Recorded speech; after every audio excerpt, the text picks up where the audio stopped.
আহা, কি মিষ্টি আখের রস। আখের রস খেতে কি যে মজা। আরো খাবো। কবুতর, তুই রেডি থাক। কবুতর রে, এখন আমি কি করি রে? আমার খিদা তো গেল না রে। আমি কিছু জানি না, তুই আমাকে খাবার দে, আমার খুব ক্ষুধা লাগছে। দাদা আমাকে খাবারের জন্য মারলো, তাই আমি দাদার জন্য আপেল গাছ রোপণ করছি বন্ধুরা। আপেল গাছে আমি জাহিদ ভাইয়ের জাদুর পানি দিচ্ছি বন্ধুরা, যাতে গাছটি খুব দ্রুত বড় হয়। আমি এখন আমার কৃষক দাদুর জন্য আপেল পেড়ে নিচ্ছি, কারণ তার খুব খিদে পেয়েছে। বন্ধুরা, আমাকে তাড়াতাড়ি যেতে হবে। দাদুর মনে হয় অনেক ক্ষুধা লেগেছে।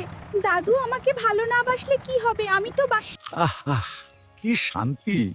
এবার মনে হয় পেটটা ভরবে। কবুতর কি খাওয়ালি রে কবুতর? এত কষ্ট করলাম।